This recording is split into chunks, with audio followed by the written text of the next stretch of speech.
munaasabad ballaaran lagu soo dhaweynayay wasiir ku-xigeenka wasaaradda caafimaadka dowladda federaalka Soomaaliya mudane xildhibaan Maxamed Xasan Maxamed Bulaale ayaa lagu qabtay magaalada Minneapolis ee gobolka Minnesota ee dalka Mareykanka. munaasabadan ayaa waxaa ka soo qayb galay wasiir dowlihii hore ee wasaaradda arrimaha dibadda mudane Xaamud Maarshay, qaar ka mid ah siyaasiyiinta laga soo doortay gobolka Minnesota sida xildhibaan Sabakaab Xuseen, duqa magaalada St. Louisburg نادية محمد قدوميها دقمة اللحاد مقالة مينيابوليس مدن جمال عثمان أقاسم كحيجين كحفيزك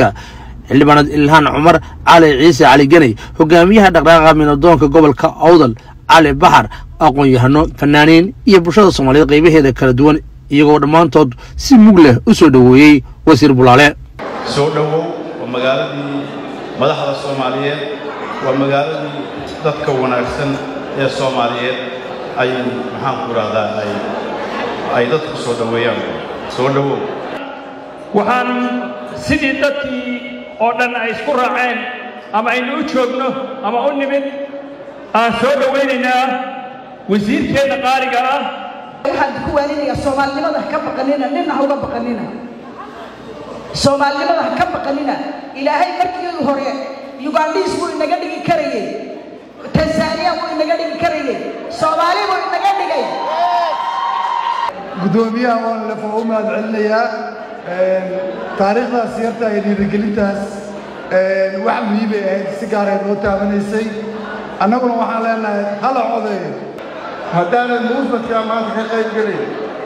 oo ummadana aan ka saaray dhibaatada haysato maalinta aan qoreyno ogo wadno qoranta intaas kaga baxaya way halkan kaana ma aan joojinin ilaa maanta waa wadnaa maalin ugu guuleysan wasiir Bulaale ayaa jaaliyada uga mahadceliyay sida wanaagsan ay ugu soo dhaweeyeen gobolka Minnesota wuxuuna uga waramay xaaladda dalka iyo doorka ay ka qayb qaadan karaan dib u dhiska dalkooda hooyo si qalbiga in kaga mahadnaqaya qof walba halkan jooga iyo ummadda Soomaaliyeed meel walba ay joogaan hogaamiyaasheena Awdal State Movement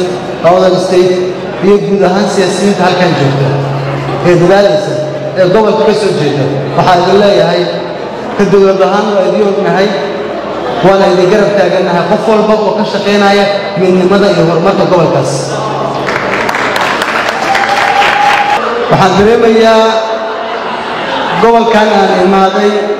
سومالي الجوكتا جودهان من مدى دولة جعلك شرفتا يدتك قبل كأول كلمة هذه جودهان هل كان كسبان إلى من ما جرب استاك iyo inay vision dheer leeyihiin Soomaalidana waxay ku darsadaan ay muujinayaan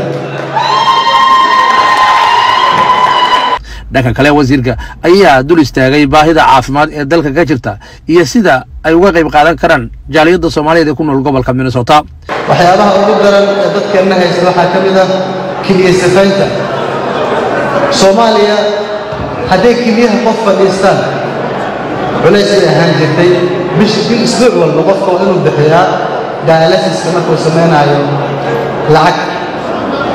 اسبتالك جود بنادر وها حد الذي كغفري